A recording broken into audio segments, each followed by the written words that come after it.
a déterminé une commande qui a identifié des experts et nous nous sommes assis après notre nomination que nous avons saluée avec beaucoup d'honneur et de privilèges parce que nous travaillons pour notre pays et nous avons écouté la commande faite par le gouvernement à travers le ministre d'État et ses deux adjoints. Alors, en tant qu'experts, nous avons analysé cette commande. Et quand nous avons écouté le président analyser cette commande, l'idée de dire, écoutez, vous faites de la justice une priorité, mais vous avez commencé déjà à créer un outil, c'est-à-dire la plateforme Jubanti. Il nous faut analyser la quintessence de cette plateforme.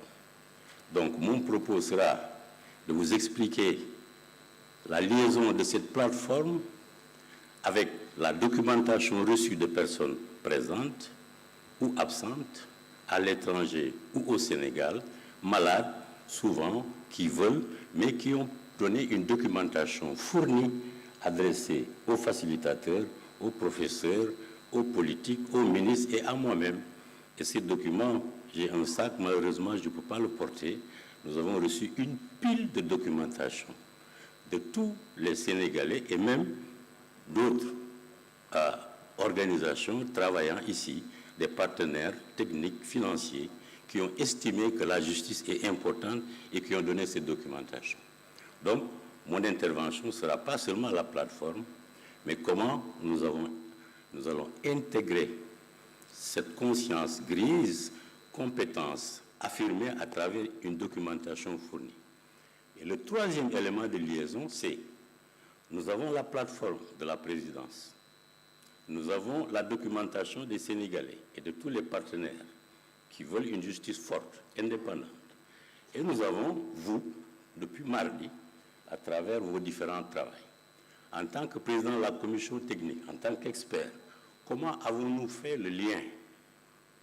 C'est ce que je vous explique. Ce lien, nous l'avons fait ainsi. J'ai dit, il nous faut cette connaissance et cette contribution des Sénégalais à travers la plateforme ici.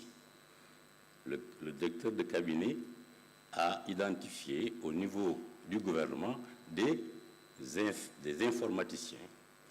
Et nous leur avons demandé de nous analyser cette plateforme.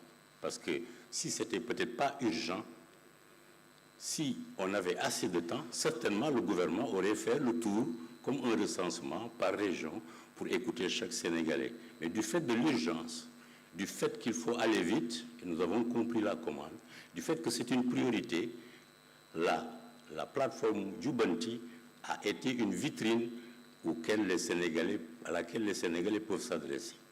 Alors, ces informaticiens que je salue, Mme Diop et M. Thiam, ont fait un travail remarquable avec les professeurs agrégés et mon collègue Moustapha depuis le 10, le 23 mai jusqu'au 10,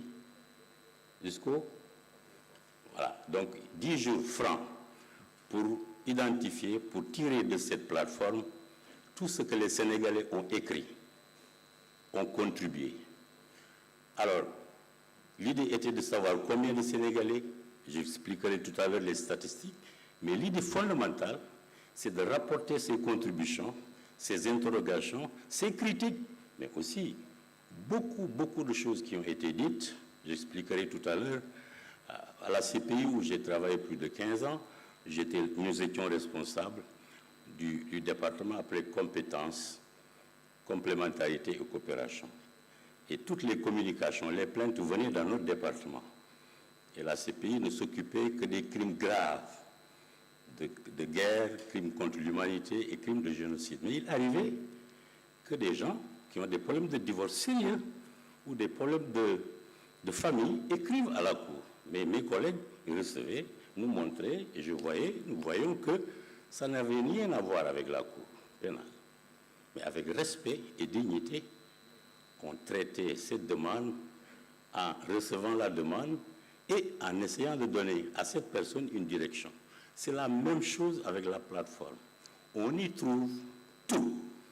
Et il fallait une analyse scientifique pour rapporter ce travail ici, en lien avec vos termes de référence. Je remercie ces deux experts et mes collègues de la commission scientifique et notre collègue Moustapha. Nous avons pu tirer énormément d'informations, dont je donnerai les statistiques tout à l'heure, mais les contributions, plus de 300 pages. Souvent, c'est des questions, souvent, c'est des interrogations, souvent, c'est des choses qui n'ont rien à voir, mais où la personne a vraiment déversé ce qu'il pense personnellement en lien avec la justice. Et nous l'avons analysé, disséqué, et je remercie le professeur Yankoba et son équipe, je remercie Mme Dior Falso et son équipe. Nous avons donné ces 300 et quelques pages de contribution résumées en fonction des termes de référence de chaque groupe, et ils ont lu, interprété et montré ce que les Sénégalais qui ne sont pas dans la salle ont pensé de la justice. Voilà la première exploitation. Je pense que les collègues m'avaient dit de donner brièvement les statistiques. Je le fais rapidement, chez le facilitateur. Il y a eu 34 988 vues et il y a eu 5 492 Sénégalais contributions. Et nous avons essayé de classer, grâce aux professeurs et à nos collègues, des clés de recherche. Il y a eu 13, le sexe des personnes, leur lieu de résidence, les départements, la diaspora, le niveau de confiance à la justice, la tranche d'âge, le niveau de satisfaction des Sénégalais, et si la personne a eu une affaire avec la justice pendant les 5 dernières années, la nature de l'affaire, est-ce qu'il était assisté d'un avocat, est-ce qu'il avait compris la motivation du juge qui lui a donné raison ou pas, ensuite, est-ce qu'il était satisfait de son interaction avec la justice. Et ces 13 clés ont donné les résultats suivants. D'abord, sur l'introduction générale, 85% d'hommes ont vu cette plateforme, ont contribué à cette plateforme, 16% de femmes, donc 4686 contre 806 femmes. Ensuite, les données désagrégées par rapport au sexe. Vous avez les personnes âgées de 28 à 45 ans ont été véritablement les personnes qui ont le plus contribué dans cette plateforme. 25 à 45 ans. Ils ont été de 54%. Selon la résidence, nous avons 63% de Sénégalais vivant au Sénégal et 17% à la diaspora, c'est-à-dire 975 compatriotes sénégalais hors du Sénégal ont visité la plateforme et ont donné des contributions, des questions et ont donné leur point de vue. Et vous les avez dans les 5 continents. Ils sont représentés à tous les niveaux jusqu'aux États-Unis, en Asie, et le maximum de représentés ont été l'Europe. 55 pays, résidents de 55 pays, la diaspora, ont contribué à la plateforme. Sur le plan national, Dakar, Rufisque, Pikine, Guédiawaye ont visité, ont contribué, les Sénégalais vivant là-bas ont contribué le plus avec 42%. Alors, nous avons vu le niveau de confiance à la justice. 75% de Sénégalais qui ont contribué, c'est-à-dire sur les 4000 dont je viens de donner là, on dit 75%, nous ne faisons pas confiance, nous faisons peu confiance à la justice. Donc, nous ne faisons pas confiance à la justice, 24%, peu confiance, 43%, pas du tout, 7%, et oui, nous faisons confiance à la justice, il y en a 1372. Quelle est la tranche d'âge qui n'a pas, dont le niveau de confiance à la justice est le moins élevé? Encore une fois, les jeunes, 25 à 45%. quel est le niveau de satisfaction des Sénégalais par rapport au service rendu. Là-bas, c'est la confiance à la justice. Mais vous avez interagi avec la justice, on vous a servi, donné un service, un certificat de nationalité, un casier judiciaire, vous avez cherché un document, avez-vous été satisfait? 64% ont dit nous ne sommes pas satisfaits par les services rendus par la justice. 40% le sont pour des raisons liées à l'obtention d'un casier judiciaire. Et vous voyez dans les termes de référence, la présidence demandait la dématérialisation pour que l'usager ait immédiatement, dès son arrivée au tribunal, la possibilité d'avoir du papier, le document. Donc, cette étude est extrêmement utile. 40% pour des raisons liées à l'obtention d'un casier judiciaire, 33% pour les liées à la nationalité, 39% à l'état des personnes, naissance, succession, mariage, divorce, 8% liés à la justice économique. Avez-vous eu une affaire durant les 5 dernières années avec la justice? 12% ont dit oui, c'est-à-dire 692 personnes. Alors, quelle est la nature du contentieux? Justice commerciale, 48%. Justice pénale, 15%. Justice civile, 15%. Justice sociale, 14%. Et justice administrative, 5,5%. Est-ce que vous aviez un avocat sur les 692 qui ont dit oui, que j'avais une affaire avec la justice? 352, c'est-à-dire 51%, n'avaient pas d'avocat. Donc, ça pose également un problème discuté lors des travaux. Avez-vous compris la motivation du juge qui a abouti à cette décision? C'est-à-dire la décision qui vous a donné raison ou tort, l'avez-vous compris? Pas du tout. Sur les 692, 62% estiment qu'ils n'ont rien compris. Alors, je termine par le dernier questionnaire. Avez-vous été satisfait du traitement de votre affaire? Sur 493, on dit non, c'est-à-dire 71%. Vous voyez pourquoi l'exploitation de ces statistiques, qui représentent une fourchette de à peu près 6 000 Sénégalais, est utile. Parce qu'il rentre dans le cadre de la commande de formation. En tant que pédagogue, et je parle sous le contrôle de mes aînés et de nos formateurs universitaires comme magistrats, que c'est quand vous identifiez le besoin que l'objectif est clair et que vous donnez une solution. Et le deuxième point,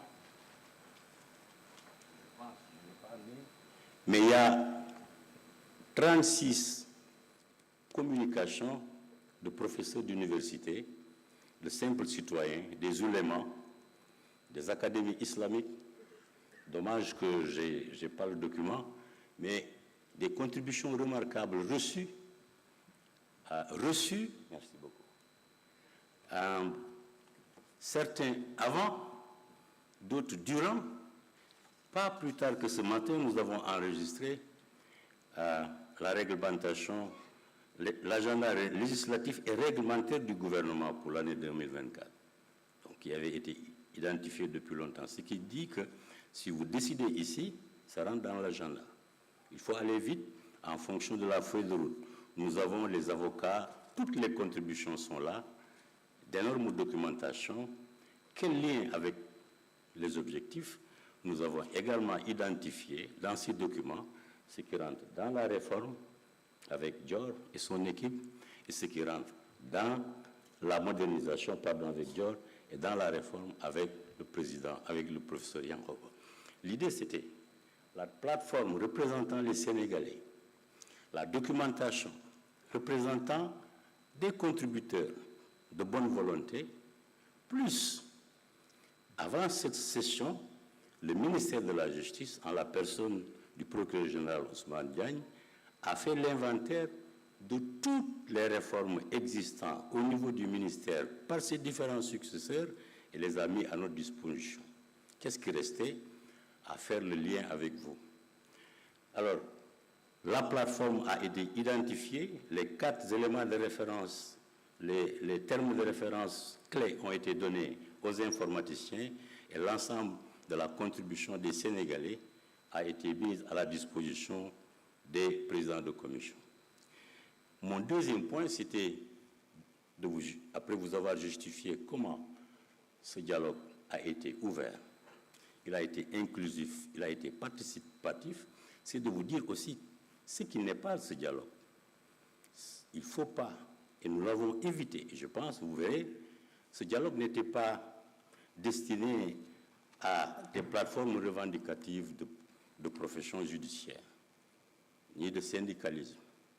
On vous a écouté, mais tout ce que vous avez dit a été mis en lien avec les objectifs, les termes de référence. Il ne s'agissait pas ici de recevoir des plateformes revendicatives d'avocats, de magistrats, de greffiers, de notaires, de huissiers. C'est-à-dire tout ce que vous avez dit, on l'a lié avec la commande faite par la présidence pour voir quelles solutions y apporter dans l'intérêt de la justice. Parce que les juges, ils rendent la justice au nom de la société et du peuple. Même les privilèges qui leur sont donnés pour garantir une justice indépendante et équitable dans l'intérêt du justiciable.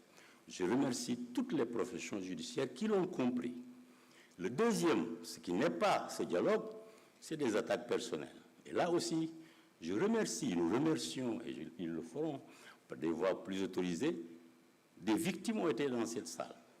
Mais ils n'ont pas appliqué la règle qui consiste que je te fais ce que tu m'as fait, ou d'identifier des personnes responsables, ou l'institution, ou le tribunal. Ils ont parlé de manière générale, comme on fait à la CPI, avec une lettre qui arrive, avec le respect qui vous est dû, on vous a écouté pour arrimer votre plainte et vos préoccupations avec les termes de référence. Donc, pas de syndicalisme, pas d'attaque personnelle. Et enfin, qu'est-ce qu'est ce dialogue?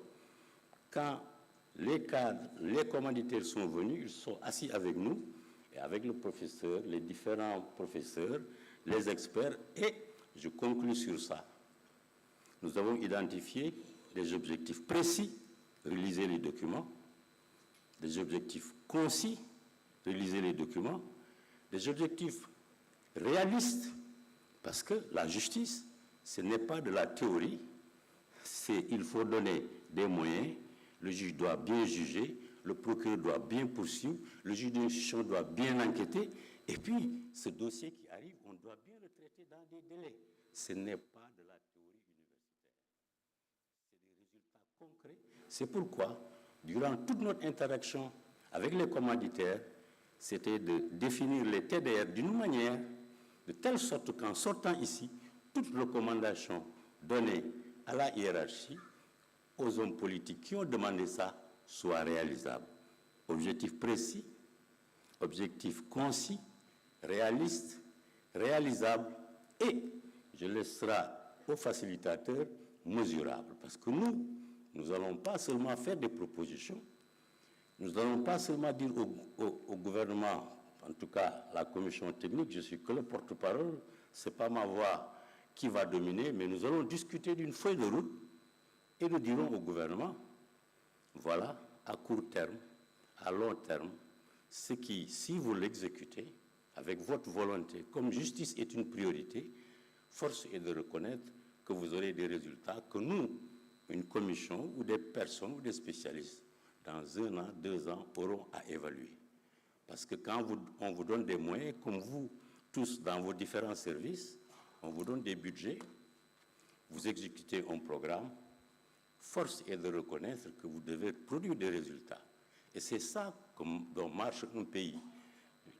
L'exemple récent, c'est revenant de la CPI il y a 1 an, le directeur du CFJ nous a invités et il ne savait même pas que ces nouveaux programmes identifiés allaient tomber dans la scarcelle de notre collègue, donc de l'alternance, pour réviser les programmes de la justice des magistrats, des professions judiciaires, de magistrats à justice des mineurs, pour coller ça avec une rupture réelle nécessitée par l'évolution de la science et du contentieux actuel. Il devait valider par Maître Aïssata Tall Sall et il y a eu le changement. Donc, chacun de nous, au vu des responsabilités qu'il a, doit avoir cette idée de renforcement, de refondation et de rupture en lien avec les impératifs du développement.